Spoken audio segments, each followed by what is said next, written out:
Hello, my spooky friends. My name is Cassie. And I'm Caitlin. And welcome in to I'd Survive.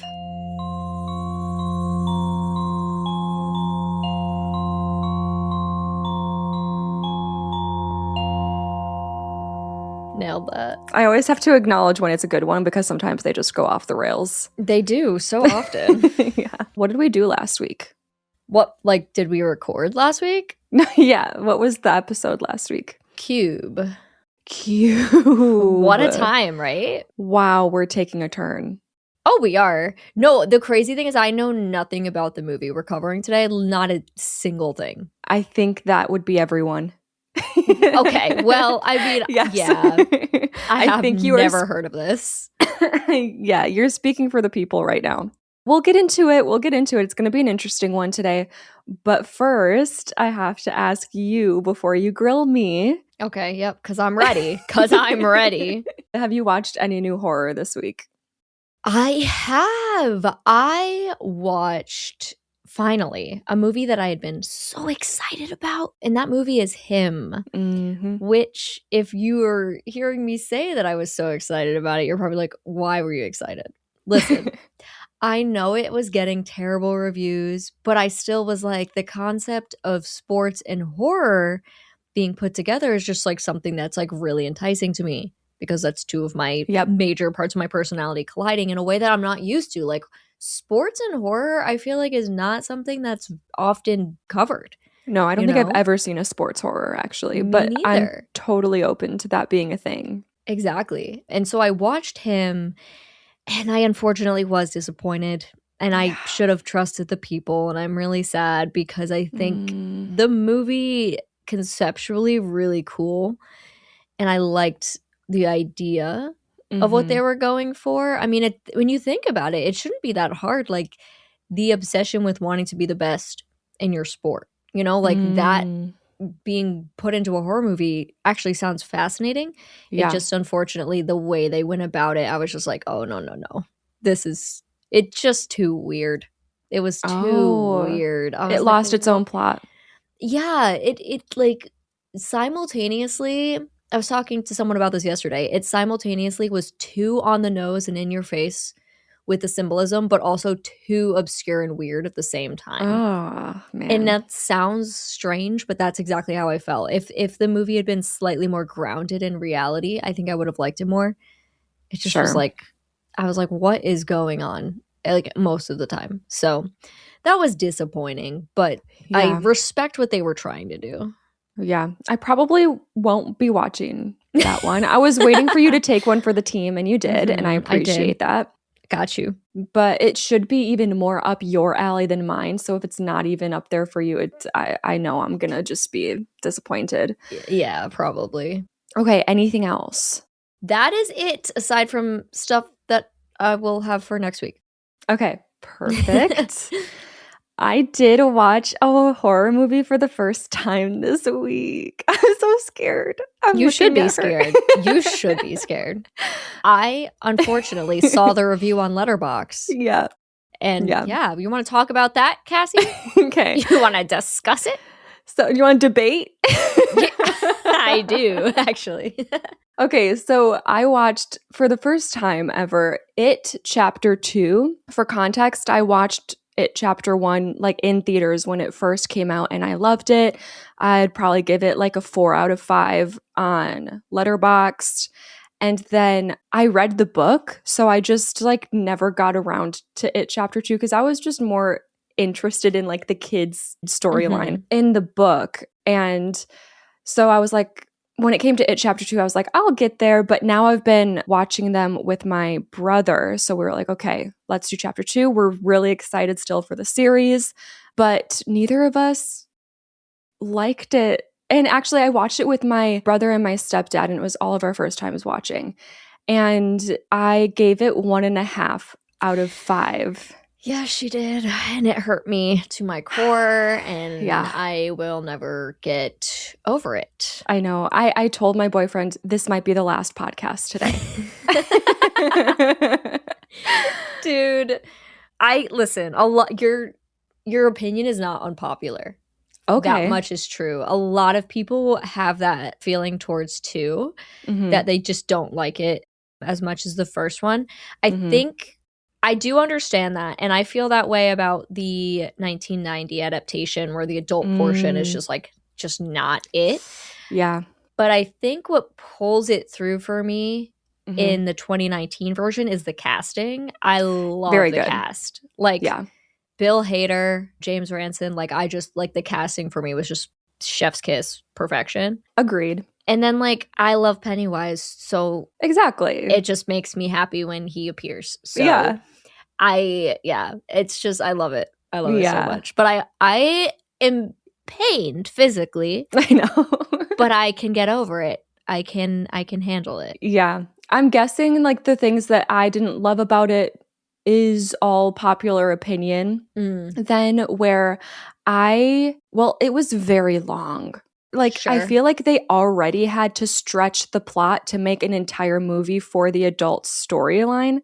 So I don't know why it was stretched to 3 hours. And then I think you can make it make sense. So I think this is like a personal thing. It's not like an objective thing, because I think you can make it make sense. But I feel like the adults like never grew up. Like, they are exactly, which is cool to see them, the actors like capture the kid's essence from the first movie. And it's like very believable that you are that same kid, but it's like they didn't evolve in the last 27 years. And I think you could say like they fall back into who they used to be now that they're back in Derry and they're with each other for the first time. Yeah. That's exactly what I would say. Yeah. But yeah, but like it was still that kid humor, but in adults, it didn't work as well for me, even though it was done well. And I think how they intended it just like was weird to me. Loved the grandma.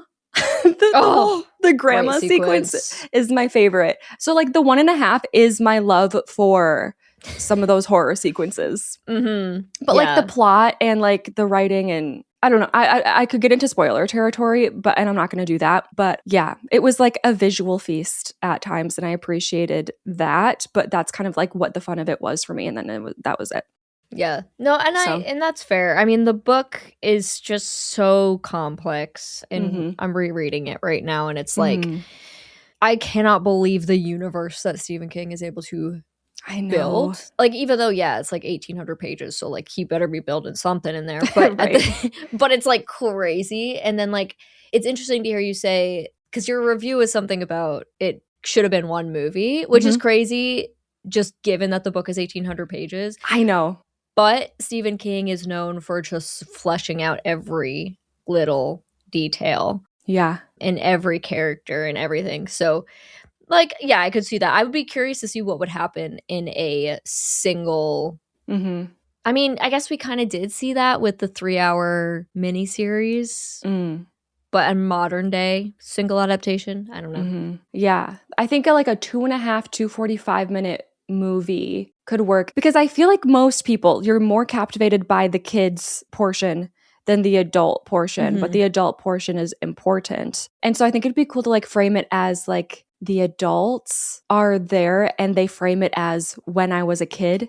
And so like the adults are the present, and then the entire story of them as kids is flashback throughout the movie, and it's heavy on the flashbacks, but then like the adults like bring it together and like bring in the ending, and I don't know. Yeah. I think you would hate to hear that Andy Muschietti, aka the director, he has for years talked about how he's always wanted to put together his cut of the 2 films together, and I'm still waiting for that day. Like, I want that so bad, like to basically cut the 2 up and intertwine them in the way that makes sense for the book, but it probably would be like 6 hours long. So yeah, I think it'd be wild, but I want it. So I would be interested to see that too. Yeah. Yeah. Well, I will have you know that even though I gave It Chapter 2 a 1.5, I would give this movie that we're going to talk about today 0 stars if I could. Oh no. Oh dear. Yeah, this movie made me so angry. Oh, that's always how you want to feel going into these. Oh no. I'm concerned. We have yet to have a movie that if one of us feels angry, the other person doesn't. Like, we usually True. mesh. We usually both get angry or we both love something. Like, we have very similar tastes. Mm-hmm. Well, for most things. Well, so I'm curious to see if you're as angry as me. Obviously, my recap is biased, so you probably will be, but I'll probably be pissed. yeah. So ATM is a horror thriller film starring Josh Peck from Drake and Josh. Oh, I knew there was someone in this movie that you brought up. Yeah. Josh Peck. Okay. It came out in 2012. It was David Brooks's first and last movie as a director. First and last, just in case you were wondering. It has a 13% critic score and 23 audience score on Rotten Tomatoes. And with a $3 million budget, it made $1 million at the box office. Oh dear. But what's important is that this was a blockbuster hit over at my dad's house when we rented it from Family Video in 2012. You're like, this is a blockbuster. I'm like, when? Like, did it have a research? No. For about an hour and a half in 2012 at my dad's apartment. Incredible. No, I ate this up when I was a kid, which I was like, oh, this will be fun. Like, I knew it wasn't a great movie, but I remember having fun with it as a kid. Mm-hmm. How I've changed. Oh, no. Before we get into it, quick reminder that over on our Discord, we have this new thing where you can follow along through this link and fill out the same worksheet that Caitlin and I are filling out to compute our survivability score. So I'll be asking her questions at the check-ins. You can answer those same questions with the link on our Discord to get your own score. And to get to our Discord, by the way, that would be via our Instagram at I'd Survive Podcast. There's a link there for you. Perfect. The story begins in a corporate skyscraper housing a brokerage firm. I don't know why. I feel like in like the early 2010s, so many horror movies started in like corporate jobs. I don't know what that was about, but okay, we're here again. Money is scary. So yeah, that's true. Mm-hmm. We meet Dave and Corey, who have cubicles right next to each other and have become friends over the years. And Corey tells Dave that today... Dude, I'm not going to be able to take this seriously. Dude. So Corey is the name of my boyfriend. I'm just going to be picturing Corey this whole time. Okay, great. And Corey is also Josh Peck. Oh, even better. Josh Peck's out. Corey is in. Dave and Corey, besties in cubicles. Corey tells Dave that today is his last chance. And Dave's confused. Like, what do you mean? Corey gestures over to a beautiful blonde coworker of theirs by the fax machine. Her name is Emily, and apparently it's her last day. She quit. Ooh. So Corey's like, it's your last chance to ask her out. And Dave didn't realize that it was her last day, and he thinks about it for a second. He's like, no, I can't do that again. Corey tells Dave that the last time he tried to ask Emily out doesn't count because he literally said, would you like to attend a gathering? Oh. And we're pretty sure Emily was just confused and didn't even realize that Dave meant a date. So yeah, I would be in the same boat on that one. I'd be a little scared. Do you want to attend a gathering? Like, absolutely not. Is it a cult? It sounds like a cult. No. Yeah. So tonight is the office Christmas party, and Corey talks Dave into coming for just one drink, and maybe he'll take one more shot at Emily at the party. Okay. So at the party, he almost does that. She's standing over at the drinks table, and Dave mans up and goes over and talks to her. A lot of nervous, awkward tension that makes it super obvious that they both really like each other. Oh. Yeah. But neither of them have ever like owned up to their crush. So the giddy small talk fizzles out after a minute or two, and Emily's like, okay, well, I'm gonna head out. Like, oh God. She's like was waiting for him to go for it, and he didn't. Right. So Dave's response is, all right, catch you later. Good job, buddy. Nice try. She leaves, and we cut to her outside attempting to hail a cab. But Dave comes running out of the building for her, insisting that she forgot her hat, but like Emily is wearing a hat. So then Dave's just looking down at the hat in his hands, and he's like, I just stole someone's hat. Oh, yes. He's killing it right now. I know. It's endearing. It's endearing. Yeah, he's trying. So they have a laugh about that, and Dave finally gathers up the courage to ask her out to go to lunch sometime. She's into it, admitting that talking to him makes her really nervous, and she never picked up on any signs of him being into her. So he tells her that he always has been, but he was too nervous himself to ask her out. And then he offers to drive her home so she doesn't have to spend money on a cab, and she agrees. Cute. W. Dave. It's cute. W. Dave. He tells her to wait here while he brings his car around, and then back inside the building at the party, he goes over to Corey and the guys that he's hanging out with and tells them that he's heading out. So once he explains that he's leaving early to give Emily a ride home, they're all very happy for him. Mm-hmm. And then Corey's like, all right, let's go. And he stands up. But Dave's like, so did you hear me? I said I'm giving Emily a ride. Yeah. And Corey doesn't see what the big deal is and says to just like drop him off on the way. But No. exactly, like L friend. L. Dave points out that Corey is 20 minutes in the opposite direction of Emily's place. Yup. But Corey basically guilts Dave into agreeing to drive him. So off they go. Corey is very like just standard finance bro asshole, thinks he's hilarious, and Gotcha. expects everyone to like laugh at all his jokes and then drive him wherever he wants. I feel the energy so strong. Yeah. I get it. We cut to an excruciating car ride spent with Corey gabbing away in the back seat. He's on Dave's phone calling one of the guys at the party, asking if he left his own phone there. Oh my God. And he did, and he gets one of the guys to promise to put it on his desk for him. So I guess it's not a big deal and he's going to get it on Monday. Oh, okay. Yeah. So then when he's done with the phone call, he's like, Dave, your phone's dying, by the way. And then he just throws it up front and it falls under one of the seats. Oh, Well, yes. please don't try and find it right now. Dave's already apologizing to Emily for Corey's obnoxious behavior, Mm-hmm. but we're just getting started. Oh, no. Dude, no, you know what? I'm feeling Speak No Evil.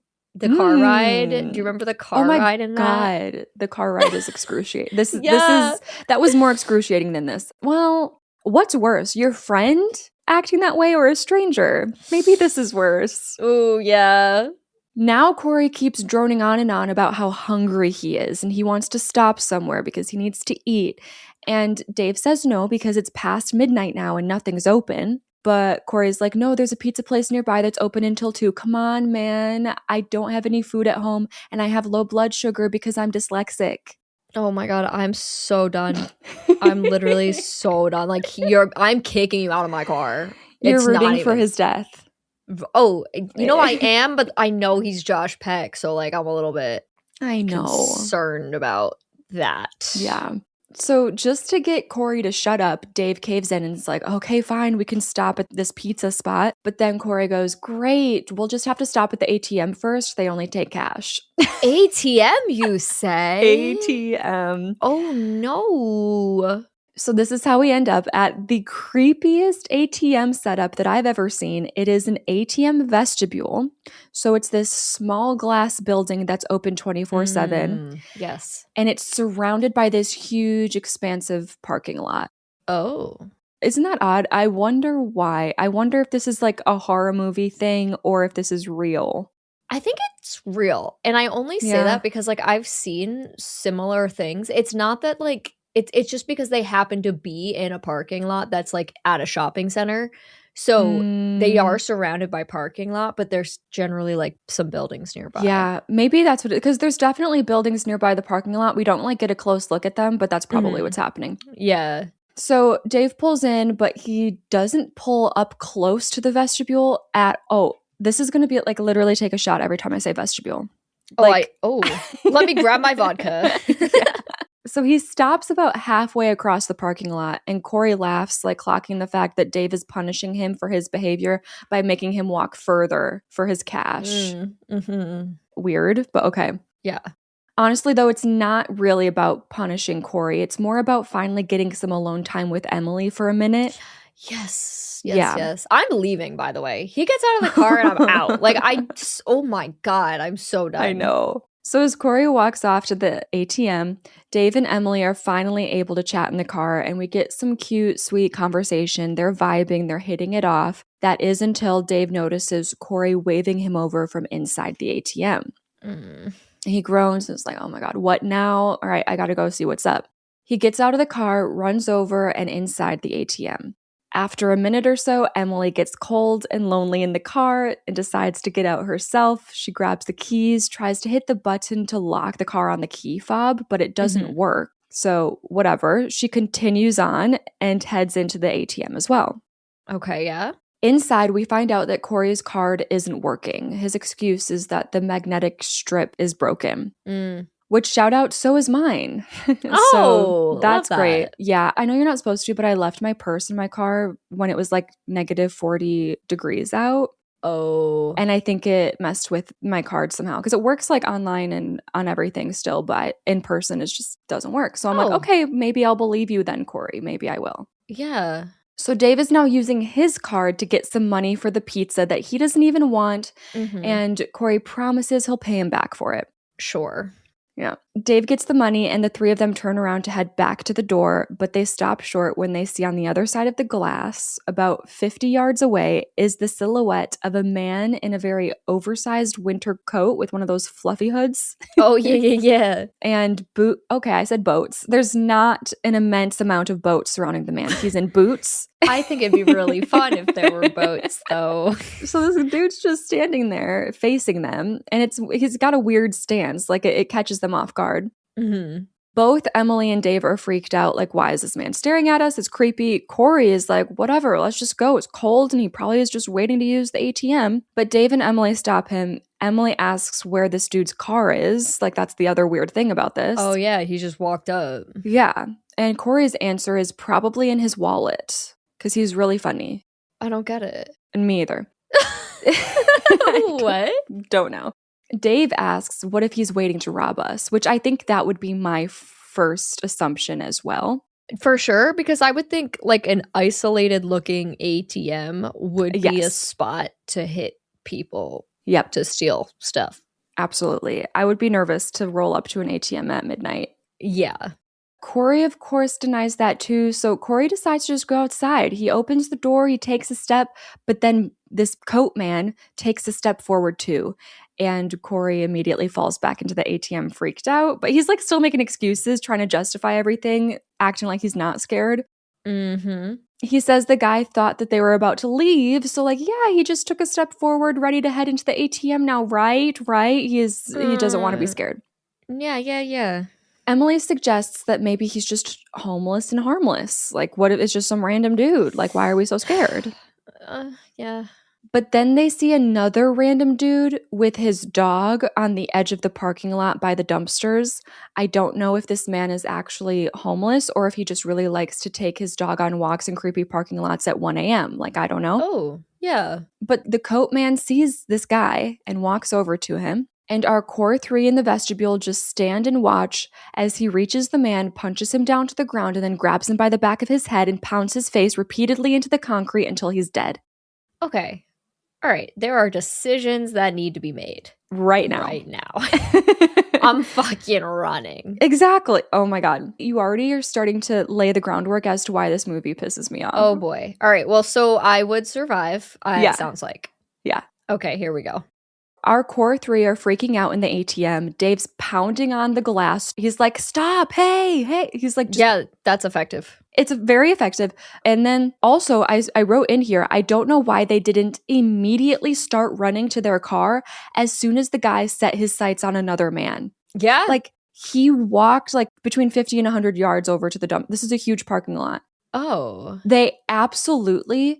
As soon as the dude was like halfway to the man, it's like, okay, he's for sure going to that man. He's going to do something that like, we got to run now. You would have the time to run to your car and get out of there. You would. Absolutely. Why would I stand and watch like that What's happen? he going to do? Who cares? Let's go. Yeah. What the hell? No. But yeah, big coat guy returns to his stance 50 yards in front of the vestibule after killing the man. Oh, and the dog like gets sad and like whines and lays on their human and then ends up running away. But at least survives for now. Now he's just abandoned in winter. Oh. So yeah, Coatman returns to his stance in front of the vestibule, staring in at them, and now they're starting to fear for their lives. So they just saw him kill a man. Mm-hmm. And this is our first survivability Whoa! check-in.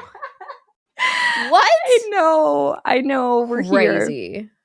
We're here already. All right. I've got 6 questions for you. How? I actually had so many questions for this movie. It's surprising. That's wild. How likely are you to refuse to offer your dickhead friend a ride home from the office Christmas party?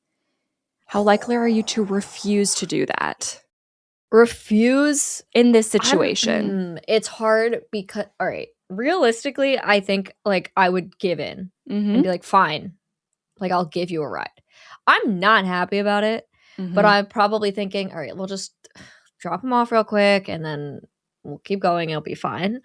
But I'm not going to be happy about it. So I'm going to say like 48. I did 38. Okay. Yeah. Yeah. Because when it comes to a ride, especially specifically because he agreed to give him a ride already. Okay. It's not just like a spring of the moment thing where he's like, well, I need a ride too. It's like they were planning that already.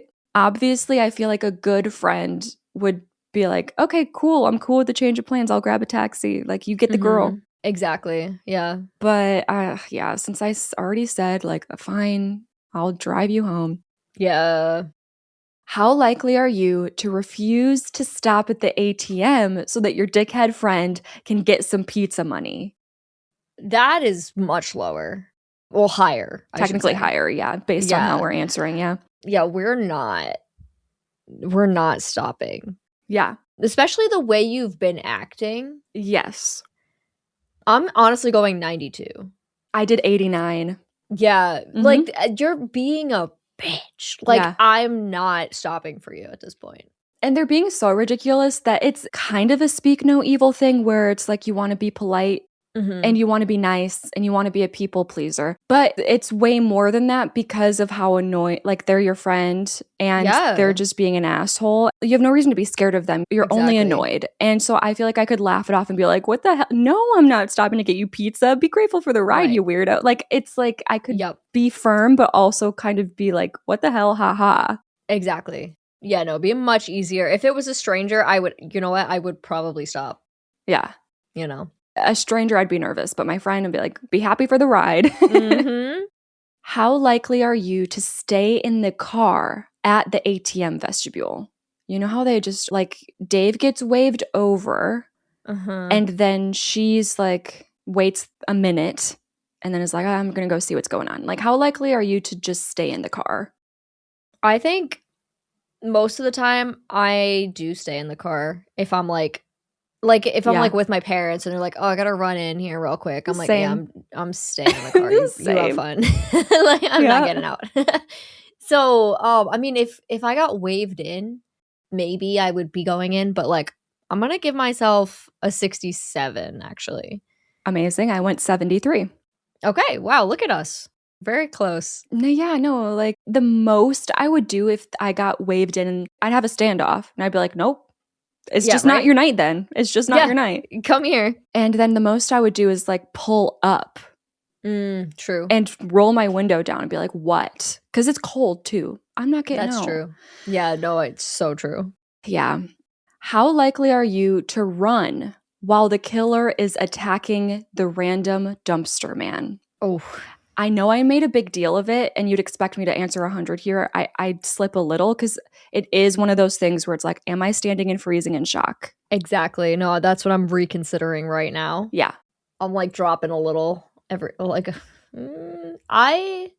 myself a 95. Wow. Yeah. Okay.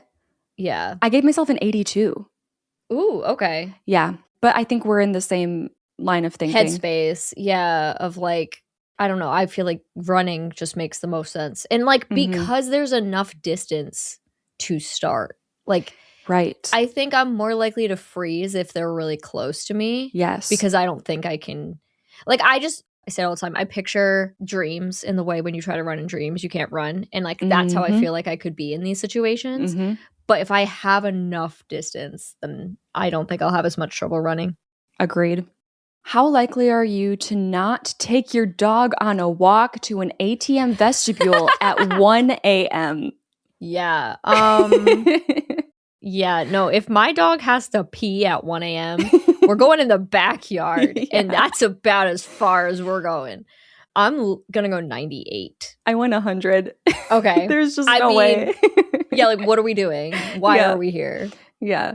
And then finally, how likely are you to survive a random attack from Coatman as Dumpster Guy? He just comes up behind him. Oh, yeah. And it's one of those. Yeah, if he just came for me like that and I'm there, 12. Okay. I went 21. Yeah. I am considering if I am at a random ATM at 1 a.m. with my dog, I'm going to be very alert. And I get that he's quiet walking up behind him, but my head would be on a swivel. Yeah, true. And so maybe I can see he's coming at me. Actually, you know what? I'm just remembering from the movie, the dude's like, "What's up? What are you doing? Hey man, So he has that time, yeah. By the time he notices him though, it's like you're not going to be able to run. See, yeah, that's where I think my freeze territory comes in. So, yeah. That brings my Act 1 survivability score to a 67%. Ooh, which is really too low. It's weird that you said that as I was typing the number 67, by the way. Spooky. I was like, really strange. Yeah. Mine is 69%. So it makes sense. We're like right in the same boat. But I agree, way too low. Damn. I know. It's just. But it's the nature of you're there. Yes. You got to play the game. You got to play the game. So yes, they start panicking. They immediately go into search mode inside the vestibule for like an emergency phone line of some kind of like an elevator. Okay. But of course there isn't one, so we get a cut that conveys some time has passed. The movie does this a lot where like we cut and it's like another 30 minutes, you know? I get that because that was kind of Cube. So Yeah. Maybe though, like 5 minutes later, Emily wonders why this coat man doesn't just come in here and kill them. Wait, yeah, so is he just standing out there still? Yeah, he's just standing in this one same position looking like that emoji. Oh, yeah, okay. Yeah. Love that. Cool. So Emily's wondering why he's not just busting in here, and Dave answers, okay, well, maybe he doesn't have an ATM card, which at first I was like, what does that matter? And then they explain, like, you have to scan your ATM card to unlock the door. Okay. Dave grabs his keys from Emily and decides that he's going to risk it and try to run for the car. But both of the others are like, no way, you're not going to make it. And I agree. Like, he's between you and the car. Yeah. And sure, he's a little bit more to the right, but by the time he sees what you're trying to do, he's going to meet you halfway. When we saw the initial attack on the dog walker, was there a weapon or was it just hands? Just hands. Okay. I'm just like, part of me is thinking like we're a 3v1, but someone at least is going to get really hurt, I guess. And Coatman sees Dave like pull out his car keys. So he walks over to Dave's car, opens up the driver's side door, leans down and, quote, rips out the wires, according to the subtitles. Oh. Sure. Yeah. And then he pops open the trunk and grabs a toolbox and crowbar from the back. Oh, great. Now he has got a weapon. Exactly. Our core three are watching the whole time and they're just like, what is he doing? Oh, no. And then they watch as Coatman walks away from the car, past the vestibule and around back until they don't see him anymore. And they consider now. That. I know. It's like a spider. Exactly. Yeah. Exactly. They consider, though, okay, do we run now? What do we do? And Dave's like, I'm going to run to the car and grab Emily's purse from the passenger seat because her phone is in there. Okay. I guess. I don't know. I'm more nervous because we can't see him. Like, he could just come right around the corner real quick. Like, he could just be hiding on the side. Like, yes. I don't know. Yeah. I mean, this is like an all glass situation. So he's not right at the side. Oh. They can't see the back wall, but we can see out the side walls. Got you. Okay. But still. Could still, yeah. Coatman starts like making crazy noise on this back wall. He's banging on it like he's trying to get through. And we know that there's like a door in the back. They don't have access to it in the section they're in, but he's probably trying to break in. I don't know why the back door instead of the front. Oh, why not just like break the glass? I don't know. Yeah, the glass seems like a better choice, but you do you. So the banging continues through this back wall of the vestibule, and Corey's like, nope, he's right there. You won't make it in time to the car. And after a couple more banging sounds from the back, the power suddenly gets cut. And everything goes black. And then there's a generator. So about 30 seconds later, some like more minimal lighting does kick back in. And the door still has that active security lock. Okay, good. But they don't have heat anymore for some reason. I don't understand because it's a backup generator. And that is very important when it comes to heat. We accept it. We accept it. Okay. So now they're like, oh no, we're going to get cold.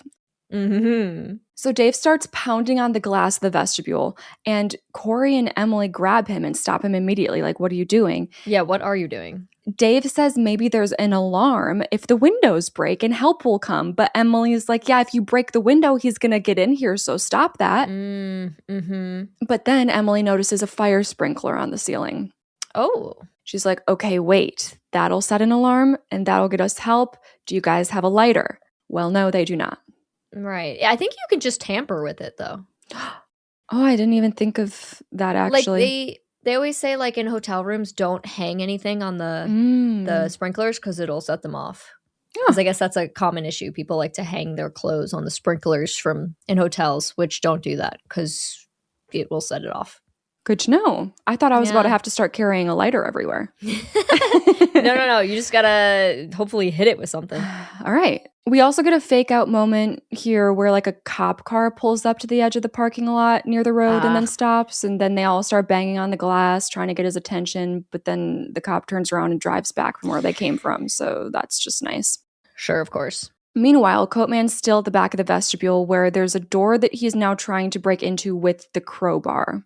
Mm-hmm. And back inside with our three, Dave's like, well, fuck it. How much money do you have in the bank, Corey? Like, I can spare the guy $500. Do you have maybe $1,000 will be enough for him to leave us alone?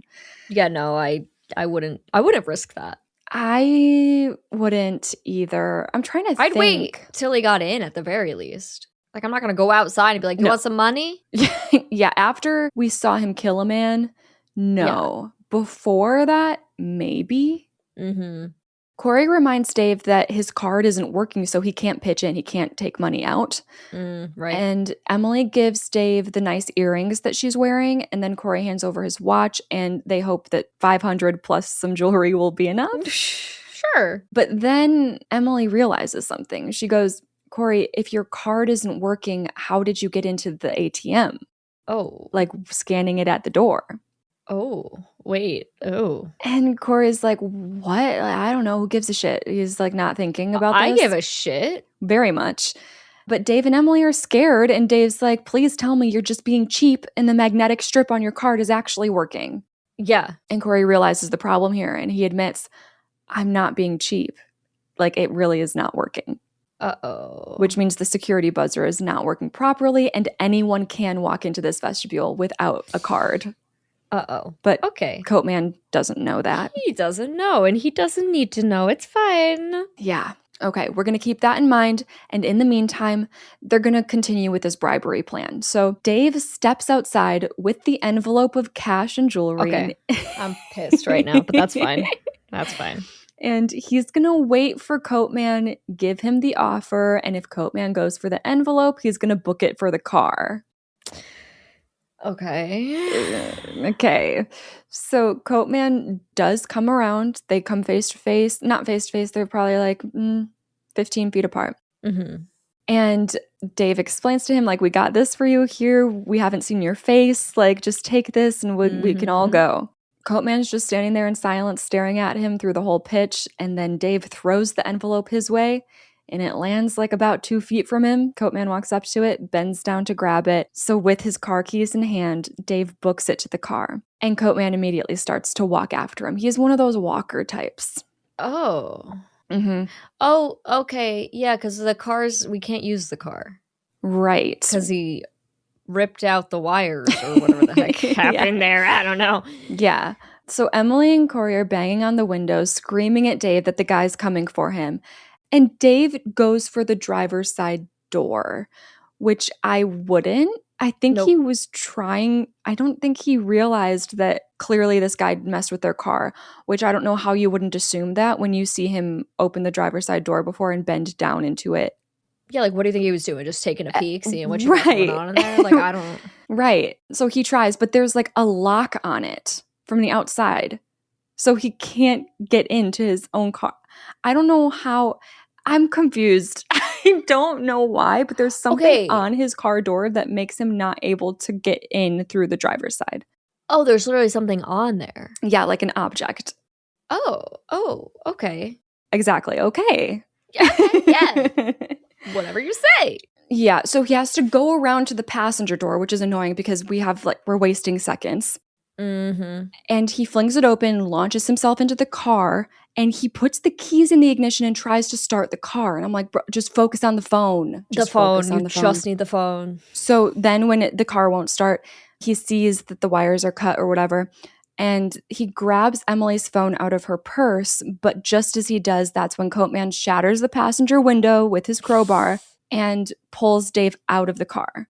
Uh-oh. Emily's phone goes sliding across the pavement, like out of his hand. And now Dave is forced to just fight back and forget about the phone. So he gets beat up a bit, manages to launch himself back into the car, crawls across it, escaping out of the driver's side door. Don't ask me how, when there was a weird lock on the outside before.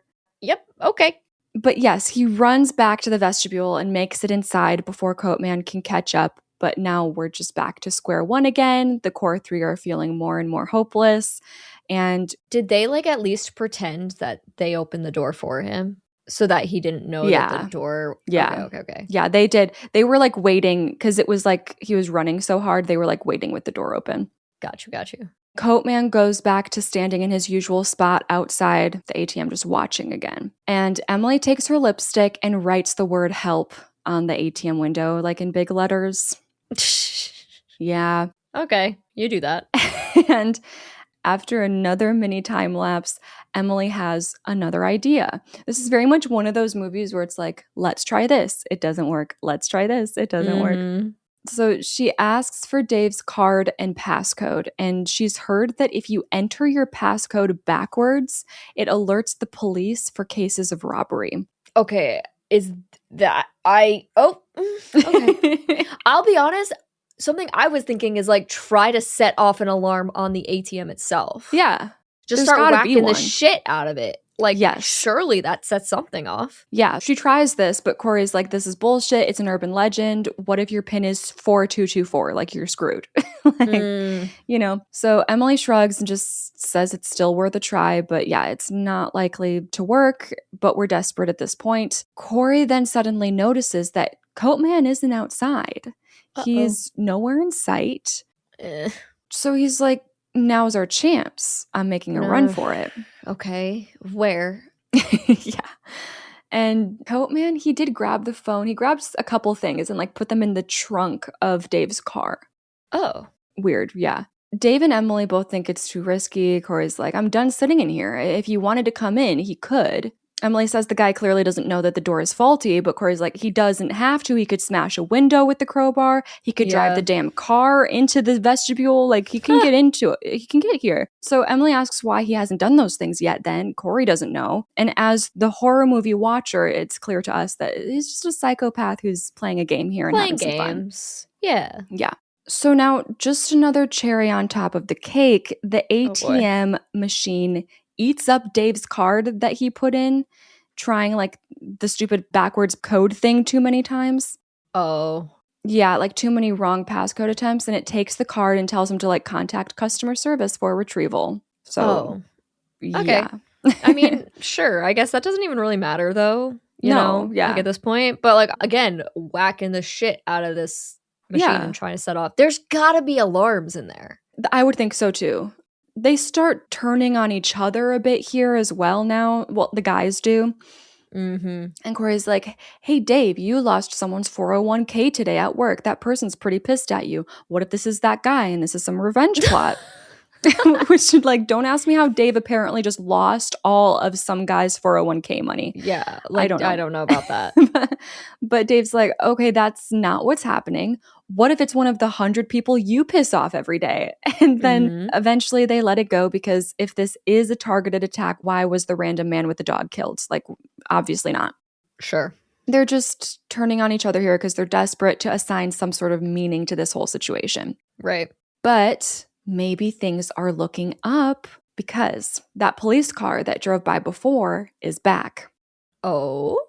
And this time the officer sees them like waving wildly at him from inside the vestibule. So he pulls into the parking lot. As he gets closer, though, they realize it's not a cop car. It's just like a security guard. Oh, okay. Which is helpful still, but he probably doesn't have a gun. Oh, true. But better than nothing. So he has a car. And for some reason, this security guard decides to park the car at a random spot in this parking lot, again, like 40 to 50 feet away from the ATM. Oh, God. And then he gets out of his car and is just staring at the Core 3, freaking out inside the vestibule.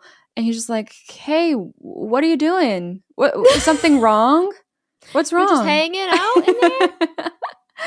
Mind you, help is written in lipstick on the window still. Yeah, right. Dude. Yeah. A little too late, the guard notices the dead body by the dumpster as our group is screaming and pointing toward it. And so he grabs his walkie-talkie thing to like report what's going on here, ask for backup, whatever he's going to do. But he barely gets a word in before Coatman is bashing his head in with the crowbar. I mean, we all saw it coming. Exactly. We all knew. I want to criticize him, but it's like hard, I think. Because I want to be like, oh, just call it while you're driving away. But like, that's not what security does. Even though that's what I would probably do. He didn't really do anything wrong. Okay. I mean, I think being like, hey, what's happening over like maybe that. But yeah. Okay. So RIP to him. Now Emily is starting to go a little crazy, like literally. She's starting to mumble to herself about plants. And the guys are getting worried about her because I guess they're saying she's disoriented from the cold. Sure. I don't know. Sure. Yeah. We accept it. But we don't have much time to think about what to do about that because Coatman enters the ATM. Oh, he's here. He's here. Bessie. The guys obviously freak out and jump him while Emily cowers in the corner. And we get a proper tussle, 2v1. Punches are thrown. We're kicking. And Dave grabs one of those metal pen chains, wraps it around Coatman's neck, and yes, he chokes him out to death. No. Not in Act 2. But I feel like, it's Act 2. And maybe you see what's coming here. So after a couple moments of heavy breathing and what we think is victory, Emily looks outside and sees Coatman still standing there in his usual position. Huh? And they realize they've just killed a random man who also has a big parka on, basically. Oh my God. Just wearing the same freaking coat? Yeah. Are we for real right now? Okay. Yeah. So after looking in his wallet, they find pictures of him with his wife and kids. Oh, good. And they're Nailed freaking out. Unfortunately, this random man doesn't have a phone on him either. Nah. So now we're back to square one again, but this time we're murderers. What? Okay. Okay. Yeah. So obviously the boys start fighting again. Dave turns on Corey and starts telling him that this is all his fault because he's the reason they stopped at this ATM in the first place. Despite Dave and Emily not wanting to. And Corey tries to turn the night on Dave, saying that it's his fault and he doesn't have much of a reason. Just because. Just because. They're just fighting to fight, but in the end, Corey is like, no, okay, I'm done sitting here. I'm making a run for it. And he frames it as like, I want to live. If we stay in here, we're gonna die. Oh. Do you agree? I mean, I don't know if that's how I would be thinking. No, I think all of us, we all want to live. I think we all want to live. I think we all want to live. So it's like, I don't know. If that was the honest to God truth, I think we all would have figured that out a while ago. Yeah. No. Okay. Well, he's going to do it. And Emily Okay. tries to beg him not to. She thinks it's a bad idea, but Corey makes a run for it. And before we get to that, this is our second survivability check-in. Dude, I have, okay. Mhm. Okay. First question, how likely are you to succeed in outrunning Coatman and making it to the car? I'm thinking about us booking it for Emily's phone. I'm not sure I would have done that in the first place. Yeah. But if I did, sprinting back, oof. Is this guy speedy? Nah, he's not like crazy slow, but he's not speedy. Okay. Honestly, I'll give myself a 72. I went 82. Okay, yeah. Especially because he went for the stupid driver's side first and lost like a good 10 seconds. Yeah, that too. How likely are you to hotwire your car and escape before Coatman catches up to you? 0. Okay, I did 1%. I was like, maybe by some miracle. I don't even know how to do that. Like, I wouldn't know where to begin. Okay, so yeah. Couldn't be me. Yeah.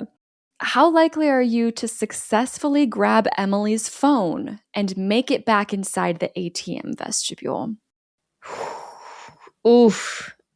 I don't want to be too cocky, so I gotta be mindful. Like, I want to be like, yeah, I would have done it, but I would have had to.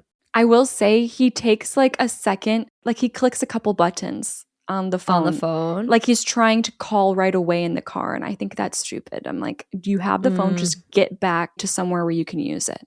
Ooh, you're calling that stupid, but I might do that. Really? I might try and just, because like now the phone's in my hand, if I can get that call through. Yeah, you're just like, okay, do now, get it through. Yeah. So with that, then I'll say 31. Okay. Because I do think I'm more likely to do that. Sure. I did go 68. Okay. Because I think with the speed, I can get into the car, keep eyes on him, make sure I'm on the right side of the car to like jump out of before he can get to me, grab that phone, time it. Like oh my gosh, I might recreate this with my sister.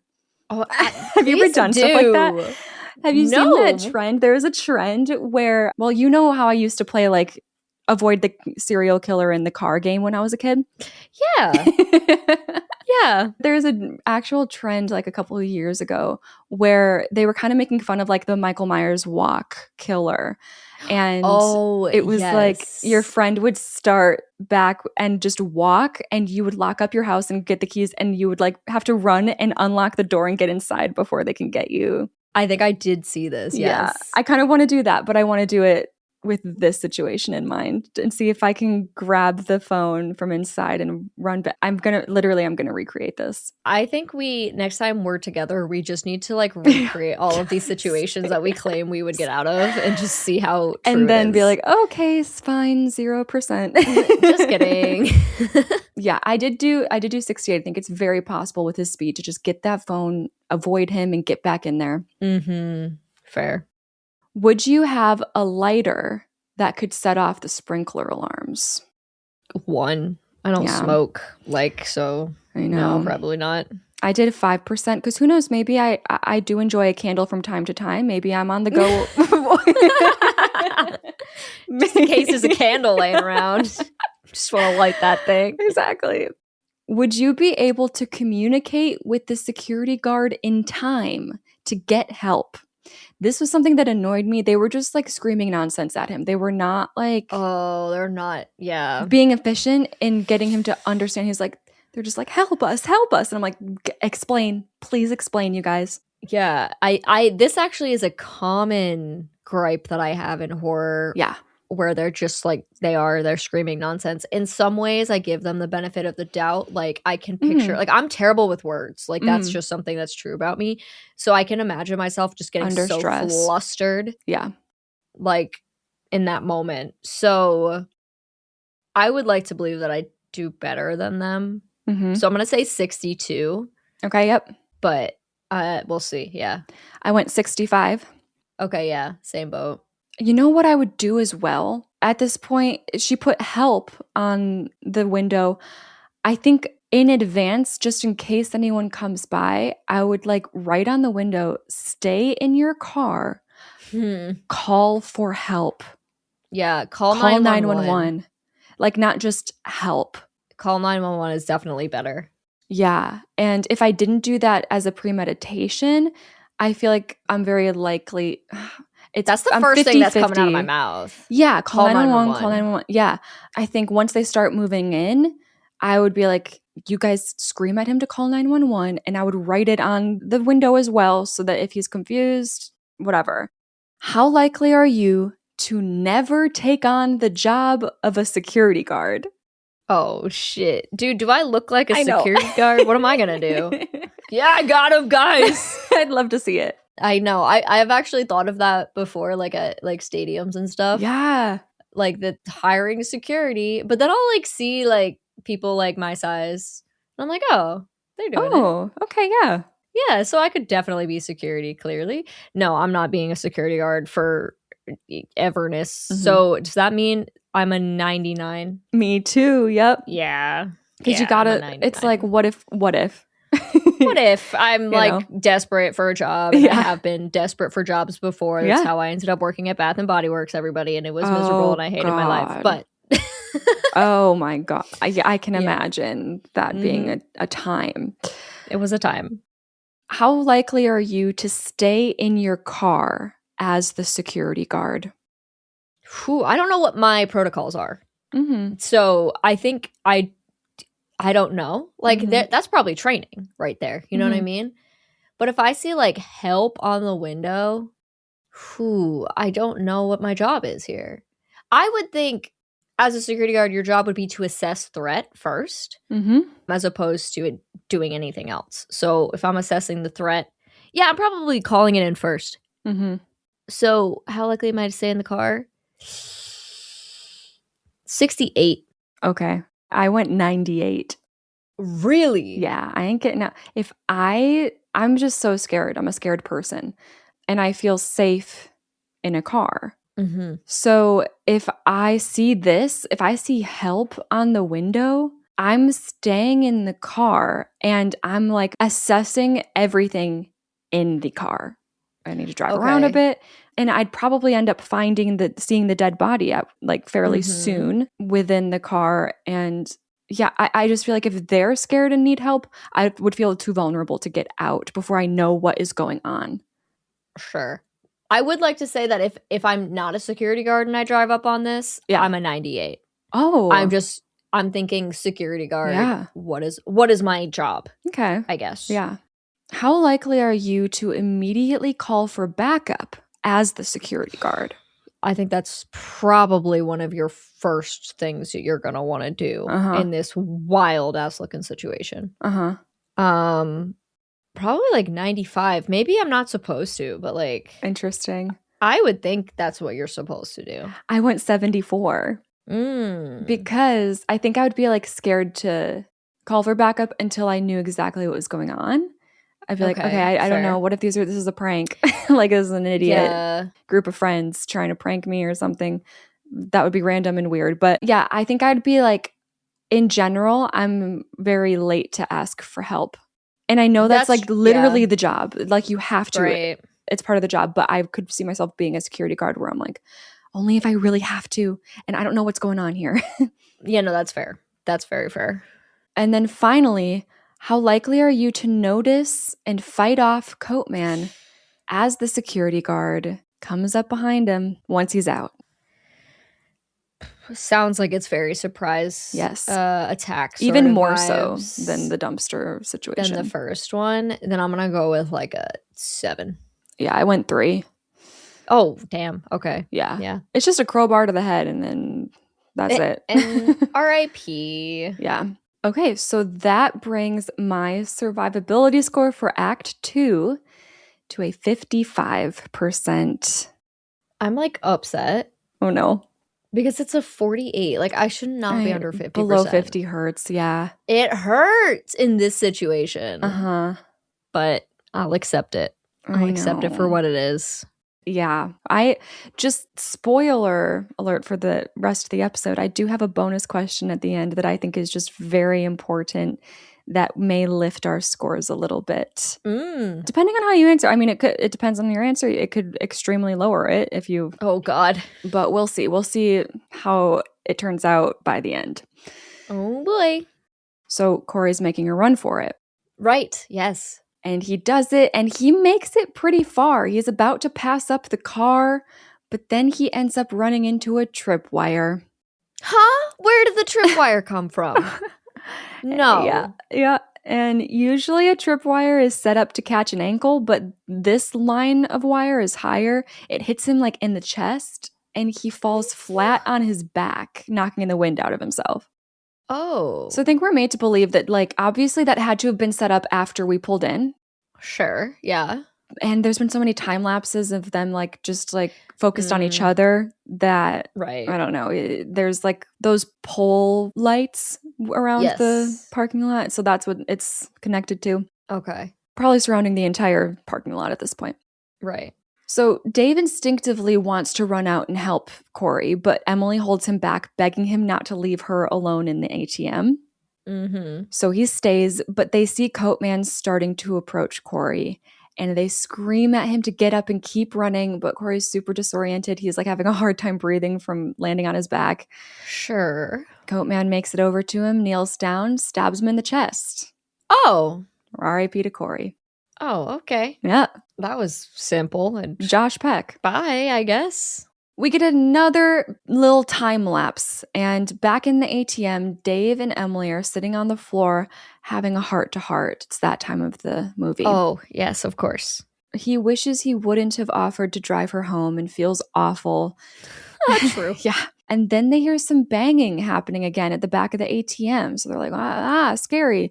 But like it pisses me off because I feel like if you're hearing him at the back of the ATM trying to do something, why would you not immediately run out of the front and get the head start? Like the main road, you're going to hit it eventually. Like I get if it's silence and you don't know where he is, but he's clearly trying to do something. You can be sneaky. You can just be like, yes, you know? You can be like, do for the listeners. Just do. So anyways, they look outside and guess what they see? Oh. They see a Corey crawling on the pavement. Oh. Yeah, I know. He's still alive. Of course he is. So they go and run for him.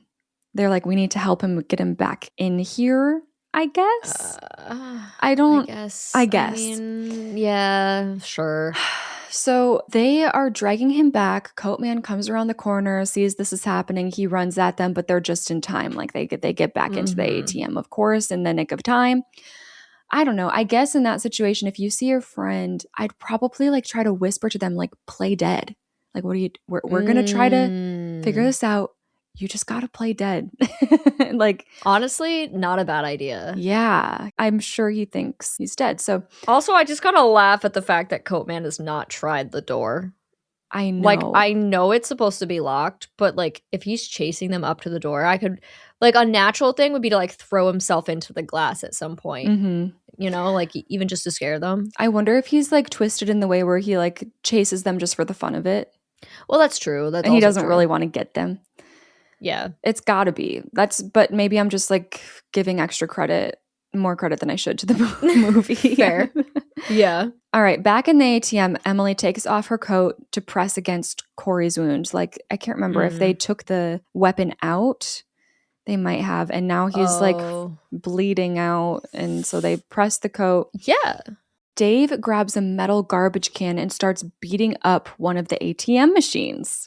Hey! Trying to break it to set off some sort of alarm for the police. Thank you. That only took us the entire movie, but that's okay. Exactly. But it's not doing enough damage. And that's when water starts pouring through one of the vents into the vestibule. Huh? So Coatman has, for some reason, found a literal fire hose and has broken through a vent in the back to use it on them. And they try to open the ATM door at this point to get out of here. But Coatman has pulled their car all the way up to the door. And now they're blocked in. Like, they can open the door like 2 inches before it hits the front of their car. Okay. We saw him like put it in neutral and just slide it up. Interesting. But keep in mind that you can open the door a couple inches. Yeah. I'm thinking about that already. This water's pouring in, and of course, it's filling up the vestibule. Mhm. And this movie actually reminds me so much of P2. It's Christmas. It's Oh, in yeah. a corporate, starts in a corporate building. We're in an true. isolated environment. Mhm. And at one point, the water in the elevator is filled up. Oh, yeah. I wonder which one came out first. I can't remember. It's around the same time. You know what it's reminding me of is Splinter. Yeah. Even though Also same time. Yeah, around the same time, isolated environment. And then like when the security guard drove up and waited too long, same vibe. Yes. Why were we all writing the same scripts in 2012? Apparently we were. So yeah, the ATM starts to fill up with water. And I'm sitting here like, just keep the door open. Because then just crack it open. You can do that. Yeah. But they're freaking out. And Emily thinks that this guy's trying to drown them. But Dave's like, no, he's trying to freeze us. Like, give them hypothermia or something. Yeah. So I'm like, okay. Sure. Yeah. It is very cold. It's been very cold. Sure. That was my first thought, was the cold more than anything. Yeah. So Dave checks the pockets of Corey's coat because Corey's wearing the coat that the guy that they killed had on. Now he's checking the pockets again, ? Okay. And this time he finds cigarettes and a lighter, which they just didn't check before. Okay. Yep. So he now takes the lighter and he tries to reach up to the fire sprinklers again to try and set off the alarm, but he can't reach. What do you think the move is here? You have a lighter. You want to set off the alarm. You can't reach. Light the cigarettes or like light something on fire. And try to reach. That doesn't work. We have her and we have him. We have Dave and we have Emily. Oh, we do a little piggyback situation. Of course. Of course. Yeah. Well, they don't think about that. He gets up on a counter before they think about that on the side of the vestibule and tries to reach that way, and he still can't reach. So they decide to gather up a bunch of paper and set it on fire in the garbage can, the metal garbage can. Like that would be my thought. Like, yeah, it creates more smoke. Yeah. Yeah. So that works. They're able to get a fire going in the garbage can, but then Dave is still freaking out and frustrated because he still can't reach it up high enough. It should just have, like, I put some plastic in my oven last week by accident. Okay. And my fire alarm was losing its shit. Like, I know it would be detecting that smoke. My fire alarm went off yesterday because my stepdad he was like welding in my basement. He was like setting metal on fire. And it was very smoky and smelly. And yes, of course, that set it off. But anyway, it wasn't just for fun. He was replacing my water heater. And for some reason, that needed to happen. So it was just his hobby, guys. Don't worry about it. He comes over, heads in the basement, sets metal on fire. I'm like, it's a great time. That's Sunday. So what pisses me off too about this section, I think, is it's literally a 5-minute portion of the movie where they're like, what do we do? What do we do? And it's like I get the panic and I get like, you might not think of it first to get her on his shoulders or something, but watching them fumble and like spend so much time not coming to that conclusion, I was like, guys, it's so easy. It's so easy. Just get up there. Yep. So eventually she's like, wait, what if I get on your shoulders? Wait a minute. I have a brilliant idea. And he looks at her like she's an absolute genius. Mind you, Corey's just floating around in the water at this point. It's like That's 2 amazing. feet. It's like 2 feet high. And he's just floating around. This is insane. So yes, she gets on Dave's shoulders. It works. The sprinklers go off. The alarm sounds. And Dave and Emily are celebrating, but Dave slips and Emily falls backwards on his shoulders and slams her head hard on the metal counter. Ow. No. Yeah. So she's either dead or knocked out, and Dave's freaking out. Yeah. Like cradling her in his arms. And then bam! The car suddenly rams through the front wall of the vestibule. Here it comes, I guess. And we get a shot from outside showing that Coatman has rammed the security car into the back of Dave's car, and that's how the crash happened. Okay. Nobody got run over, though. Dave looks out through the broken wall and sees that Coatman has now pulled out a lawn chair and he's just taken a seat to enjoy the show from his usual spot, like he's getting tired of standing. I just like hate him. know. Like hot take. This guy pisses me off because he thinks he's the shit, but like Yeah. the reality is like he's just dealing with like a group of really stupid people. Yes, exactly. So Dave grabs a glass bottle of alcohol from inside his car, ? And he ends up making a makeshift Molotov, basically. Okay. I mean, Okay. I guess. Then he walks out and throws the Molotov at Coatman, who doesn't move whatsoever from his spot on his lawn chair. He just sets on fire. Oh. And then Dave realizes that it's just the security guard's dead body propped up in the chair with the coat on. My God. Oh my God. Okay. Yep. And then we pan over to Coatman standing by the dead body by the dumpsters. And it's like, oh, of course. And finally, the police arrive Oh, from the enough alarm. commotion for you? 3 cruisers come speeding into the parking lot, and while Dave was standing by the fire body, Yes. something like sprayed out at him. I think it might have burst, like a burst of alcohol maybe sprayed out with the fire or something. I don't know. And it like impairs his vision. So Dave's writhing on the ground, very discombobulated, as the cop cars surround him and get out, pointing their guns his way. Right. He's screaming at them that he didn't do anything wrong. It's him. He's pointing, he's screaming that he, quote, killed them. Like, he killed them, whatever. But they're not listening to him. They end up cuffing him, putting him in the back of a police car. Honestly, thank you. I'm safe now. Yeah, Put me in right? there. I'll take it.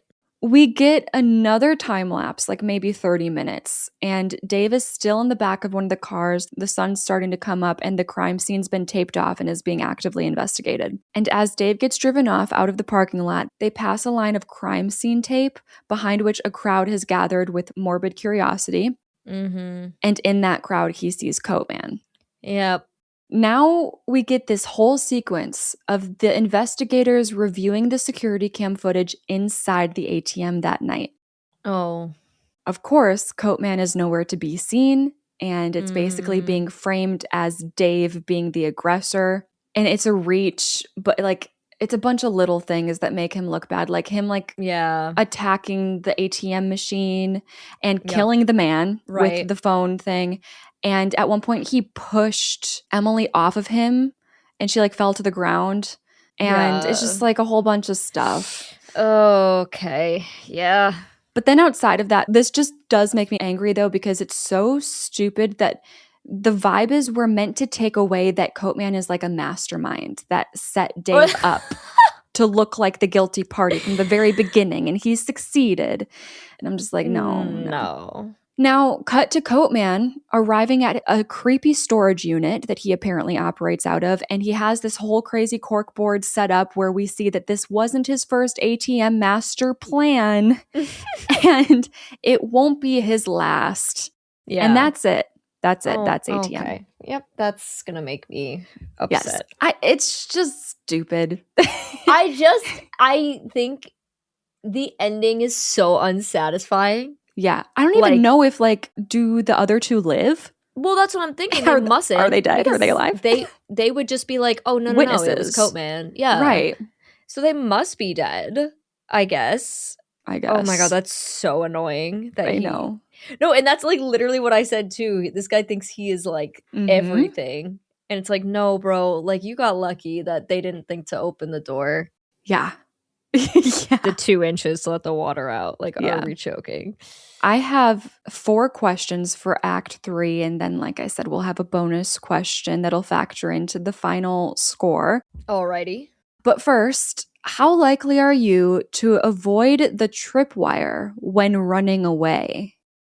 Is it like fishing line? It's hard to see. Yeah, it came out of nowhere.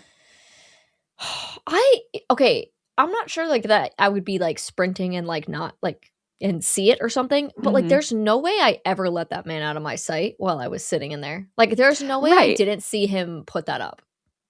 Right. There's no chance in hell I did with not the see amount that of time that would take him to do. Exactly. I'm gonna miss things here and there, but not something that takes that long. Exactly. So I'm willing to give myself an 85 on that simply because I know I saw him put it up. Whoa, I gave myself a 23.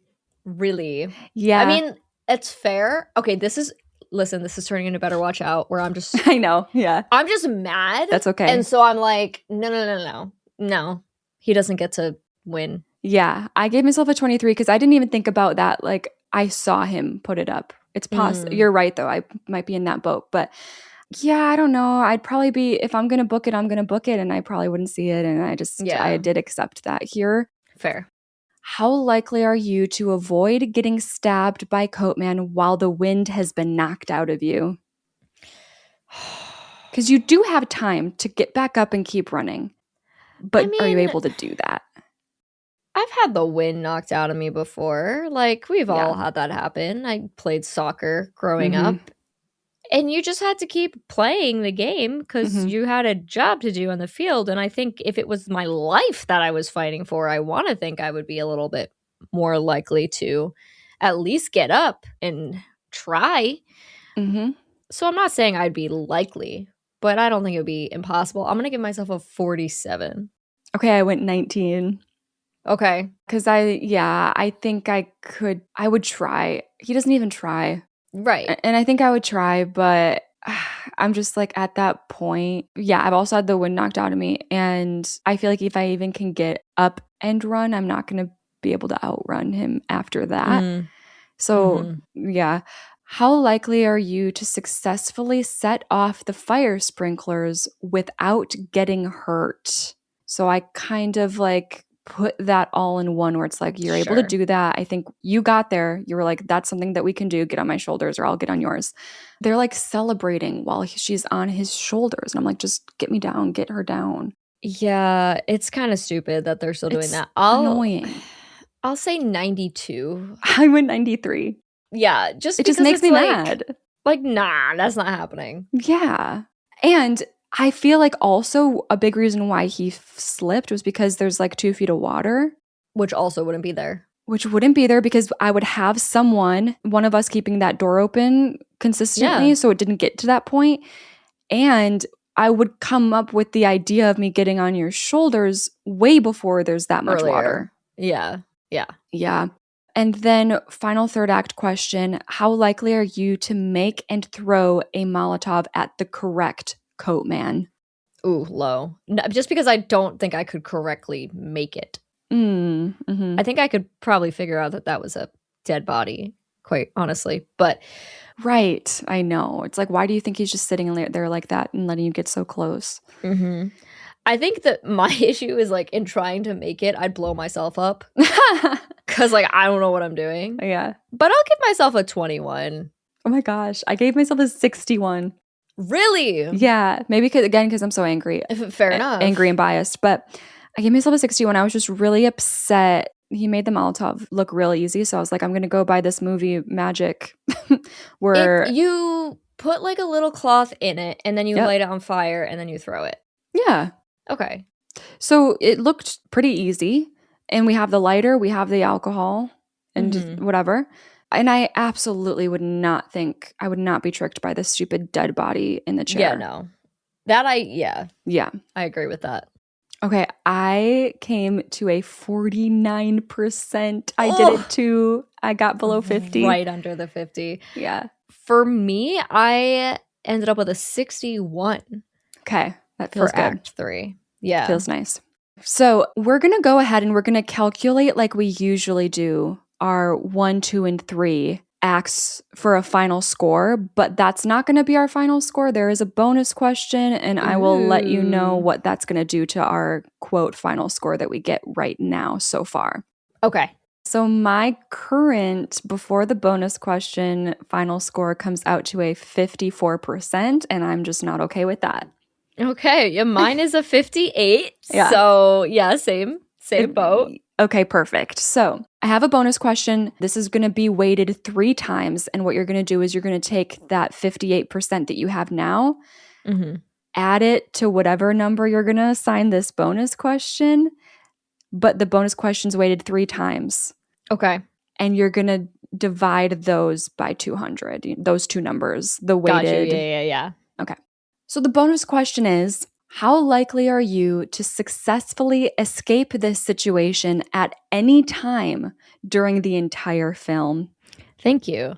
Yes. Because, it's funny. I was thinking literally throughout this episode, this is like one episode where I'm like, damn, this worksheet is fucking me over. I know. Because at the beginning, I do think I'm running away at the very beginning. I do think too, like it's not really part of the question, but I wouldn't be at this ATM. Well, like that's also what's frustrating yeah. too. But yeah, even if we do force ourselves to get inside that ATM, oh my God, it just comes back to like that first moment when he slowly walks over to that dumpster man. That's the moment. It's like, all right, run and drive. That's it. No movie. Yep. And then there is like multiple moments, like when he's banging on the back of the wall. It's like, he's busy back there. We can sneak away. Right. Like, let's go. Yeah. I like that this question is in here. It's funny that you gave us a bonus question to bring our score up, where I gave us a bonus question to bring our score down last week. Yeah. Because it was all about that math. But yeah, I hope people don't hate me for saying that I'm giving myself a 92. I gave myself a 90. Okay. Yeah. We're mad. We're like, no, that can't be happening. We're passionate. We sure are. Okay, where are you at? I now have a final score of 82. I have 81. Oh my God. Yep. I feel so much better about that. Yeah, I don't mind putting an 82% combined on the title for this one. Yeah, right? People would honestly, be like, it could be 90, it could be 90. But do you know what I mean? Like we can't be too mad, but yeah, I'm fine with an 82 combined. Absolutely. Yeah, that makes sense to me because there was just like, yes, we have to play the game like we always say, but we'd probably be out of here. Yeah. Well, that was ATM. Apologies for that. And you can check us out on Instagram at I'd Survive Podcast. Over there, we have a bunch of links to all the places you can find us, including our Discord, where you can submit your own scores through this fancy little link where you can play along with us, answer the same questions, and let us know, would you survive? Woo!